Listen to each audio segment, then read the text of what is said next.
Hi everyone, welcome to another knitting tutorial with me, Laura, and in this video I'm going to be showing you how to do the long tail cast on and talking about the benefits of why to do it in the first place. So for this tutorial I've just got some knitting needles. I've got some circular knitting needles, but I'll be using them as just normal knitting needles, and I've got a sort of Aran worsted weight yarn here, and I think my knitting needles are a 6mm. But obviously you can do this for any project, same thing applies. So the first thing to do is to work out how much of a long tail you need, so clues in the name. And what I need to do is I need to cast on 100 stitches, so I'm going to need quite a long tail, and the easiest way to work out how much of a tail you need is just literally to wrap it around your needle as many times as you need stitches. So 1, 2, 3, 4, 5, 6, 7, 8, 9, 10, and so on and so forth. So I'm going to do this 100 times and just add a little bit more at the end. And then just going to add a little bit extra as well. So it seems quite a lot, but you'd be surprised how much of the long tail that you need.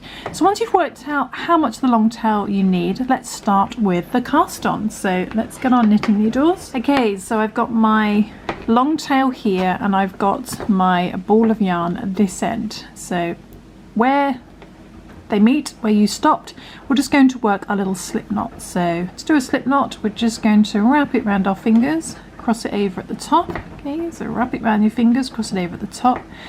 Then lifting up this bottom one, we're going to grab that top one and just let go, hold on to that piece, then just pull the tail end, the one that's connected to the yarn, and that creates your little slip knot. We're going to pop that on to our knitting needle. Okay, and then just tighten that up.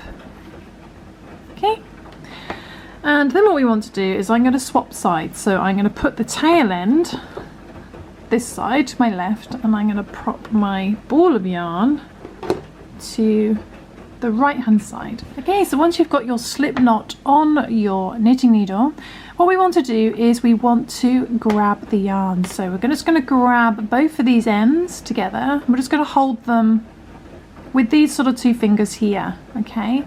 And you want to keep your finger and thumb free. So I'm just going to hold that down there, and I'm going to put my fingers through the two pieces of yarn. Okay, so I'm keeping a bit of tension there with those fingers, and you want to put your finger, first finger and thumb, through both bits of yarn, and you want to create this sort of shape. Okay, so we're holding on to it down here. We're going to use our finger and thumb to create this triangle shape. Now the one that's around my thumb, that is connected to the ball of yarn, okay, the one on the thumb, and the one that's on the finger is my tail end. Okay, so when you grab it, you create this triangle. This one is the ball of yarn and this is the tail end. Okay, so once you've got that position and you're opening that out, what we want to do is we want to just go under this bit of yarn here. I'm going to go under there, okay, and we're going to grab the one, go over the top of the one around the finger and grab that, and then you've got this loop that's around your thumb, and you want to bring this bit of yarn that you've caught on your needle through that loop.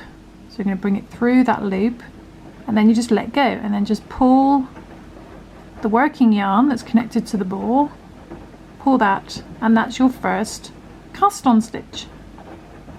So we do that again. We're going to just grab these, both these pieces of yarn, and we're going to open them up and create this triangle shape.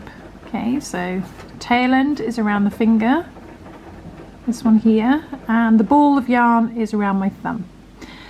And we're going to go under, so like that. We're going to come down and we're going to go under the bottom piece around the thumb, and then just twisting it, you're going to grab the one around the finger by going over the top. I'm going to grab that, and you've ended up with this loop on your thumb, so you're going to bring that through that loop, and you're just going to hook that loop onto your needle and then pull the working yarn, and that's your next cast on. And you just keep doing that over and over again. So we open up our triangle, our diamond shape, and we're going to go under, bring it down between the fingers, go under the bottom one of the thumb, then we're going to go over the top of the one around the finger and grab that, and you've got this loop. We're going to bring that loop over our needle, then pull the working yarn. Okay, so I'm going to do 100 of these under the thumb, over the top of the finger one, and just pull that through the loop and then pull the yarn. So I'm going to repeat this again and again till I've got 100 stitches.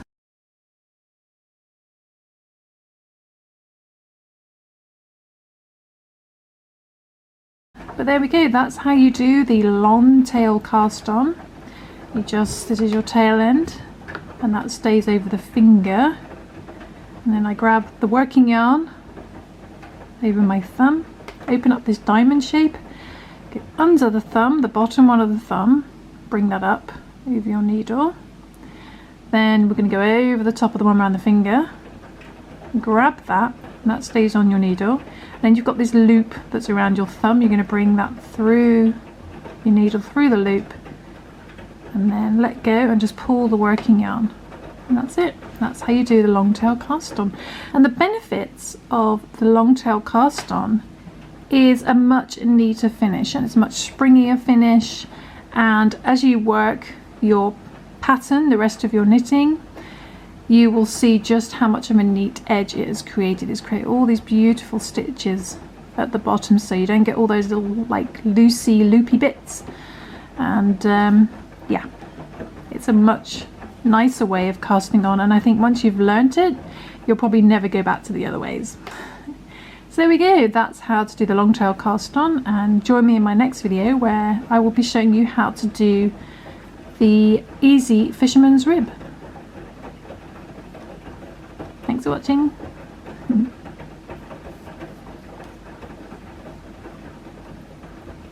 I've got 100 of these to do.